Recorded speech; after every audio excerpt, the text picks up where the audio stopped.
शेतकरी मित्रांनो, आज आपण आहोत घरच्या बागेमध्ये. अख्खा दुष्काळ सहन करून, पाण्याची कमतरता सहन करून आपल्या पेरूची झाडं आहे तशी जागेवरती होती. त्याची आता छाटणी घेतलेली आहे.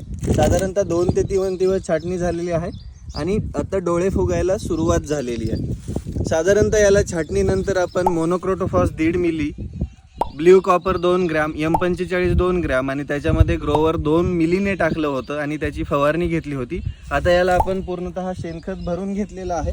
याला बेसल डोस पण टाकायचा आहे आणि त्यानंतर याचे बेड दाबून घ्यायचे. याचा जो पाला होता सगळा, झाडाला जो जुना पाला होता तो सगळा आपल्या बागेमध्येच राहिलेला आहे. आता याला पूर्णतः कल्टिवेटरने व्यवस्थित मिक्स करायचे मातीमध्ये आणि ती माती लावून घ्यायची. तुम्ही बघू शकता 6 बाय 5 वरती बाग लागवड आहे. छाटणीनंतर बघा तुम्ही पूर्णतः बेडमध्ये झाड राहते आणि मधीच किती स्पेस राहतोय ते. तर आपण वर्षामध्ये एकदाच ट्रॅक्टर चालवणं